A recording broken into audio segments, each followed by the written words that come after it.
Yo nací en Bogotá, pero toda mi familia es de aquí en Neiva.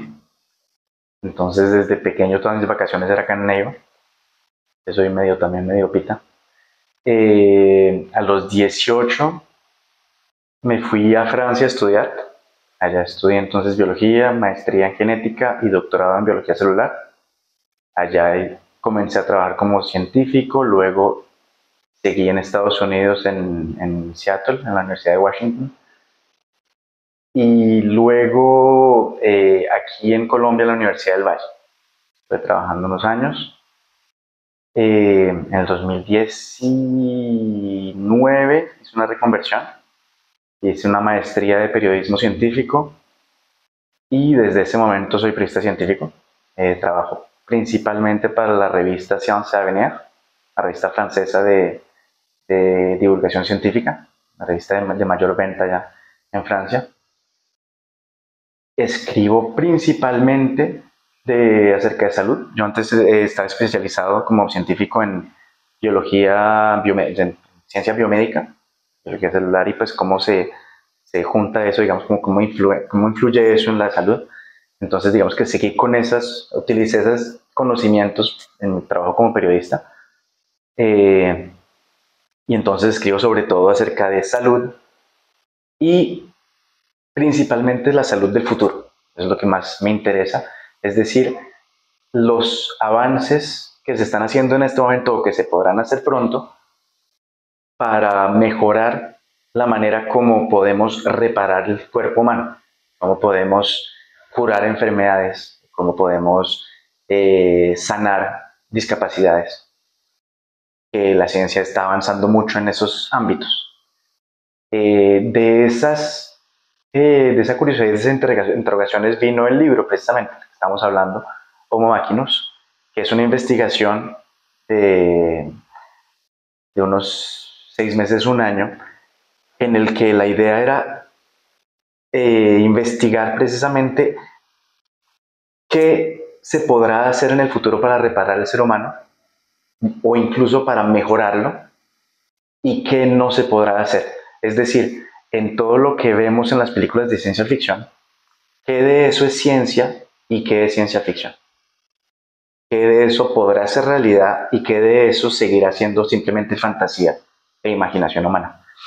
Entonces, para eso hablé con muchos investigadores que están trabajando en esos ámbitos, por ejemplo, en prótesis para precisamente reparar el cuerpo después de un accidente, por ejemplo, o implantes cerebrales, por ejemplo, que permiten conectar al cerebro humano y al ser humano con un computador, que pueden ser, por ejemplo, muy útiles para personas que han perdido el habla a causa de un accidente, una enfermedad, y que gracias a esos implantes pueden comunicar con un computador y a través del computador comunicar con el mundo exterior. Y así hablar, por ejemplo, o controlar un videojuego. Eh, entonces, eso por ese lado y también por el otro lado, ver de las posibilidades que hay, que son reales, de luchar contra el envejecimiento. Para muchos expertos en este momento el envejecimiento ya no es simplemente una condición de la vida humana, sino una enfermedad en sí, porque es la causante de muchas enfermedades, la causante de Alzheimer, la causante de Parkinson, la causante de cáncer, la causante de problemas cardiovasculares, etcétera, etcétera. Es decir, no es que sea la causante, pero es un factor de riesgo muy importante para todas esas enfermedades. Y la mayoría de enfermedades eh, que más afectan la salud humana en este momento, globalmente, son todas vinculadas al envejecimiento. Hablemos sobre el reportaje que usted está realizando frente a la sequía aquí en Colombia. Sí, ese reportaje lo que estoy viendo es acerca de la sequía y de la manera como el gobierno Petro quiere evitar nuevas sequías. El tiempo filtró en mayo que el gobierno piensa lanzar una policía del agua durante la COP16, ahorita en Cali. Una policía que su trabajo será exclusivamente luchar contra los delitos que afectan el agua. es decir, minería ilegal, deforestación, captación ilegal de agua, etc. Y entonces la idea del reportaje es primero ver con científicos cuáles fueron las causas de la sequía, qué fue lo que pasó, si fue a causa del calentamiento global, el niño, o problema de planeación. Logros, pues yo me fui aquí a los 18 años, como dije. Eh, Considero un logro el hecho de haber logrado, digamos, instalarme allá, integrarme y tener cierto suceso en Francia. Eh, los estudios que hice, llegar hasta el doctorado no es fácil. Haber estudiado en una muy buena, haber trabajado en una muy buena universidad en Estados Unidos, haber logrado esta reconversión al periodismo científico y haber logrado hacerme un espacio siendo extranjero, diciendo que mi lengua principal no es el francés, eh, haber logrado precisamente, a pesar de esa barrera, escribir un libro en Francia y que tuvo suficiente eh, suceso como para que me propusieran de hacer un segundo, que en este momento estamos trabajando en eso. Éxito es tener la familia que tengo, que no es éxito, es más suerte. Tengo una familia tengo mucha suerte en eso, mi esposa, mis hijos, y en parte por eso precisamente cambié el periodismo para poder estar más con ellos y tener más tiempo en familia. Pues eso, yo cuando era científico, yo después del doctorado estuvimos en Seattle, en Estados Unidos, en el noroeste, en la Universidad de Washington. Yo estuve allá durante 2 años y el ritmo era frenético, trabajaba muchísimo. Siendo que en ese momento mi primera hija acababa de nacer. Cuando llegamos a Seattle tenía 3 meses.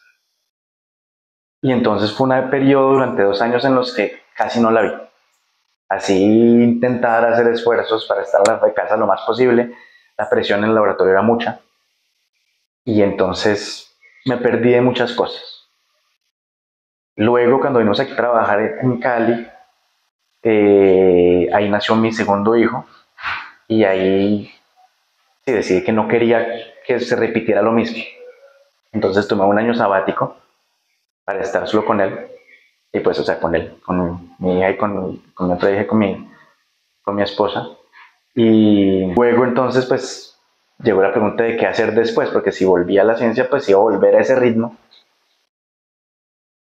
Y no era lo que quería, no era lo que queríamos. Entonces, buscando alternativas, precisamente vimos esta del periodismo, que además es algo que me gusta en el sentido de que, primero, yo siempre he sido adicto a las noticias.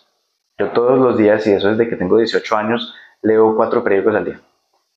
Yo, acá, por ejemplo, y eso antes de ser periodista, yo leía acá en Colombia, siendo que desde Francia, leía El Tiempo, El Espectador y Semana todos los días, más periódico francés, más un periódico de fútbol, porque soy hincha de Millonarios y me gusta mucho seguir cómo le va. Y ahora, pues, precisamente le agregué a eso otros periódicos, entonces estoy leyendo mínimo 10 periódicos al día. En ciencia lo que me gustaba era hablar de ciencia más que todo. Me gustaba era dar conferencias, hablar, explicar y también aprender de otros. Y eso en el periodismo me lo permite en el sentido de que es una labor, no sé si ustedes lo viven igual, pero es tan chévere en el sentido de que uno aprende de algo nuevo todos los días.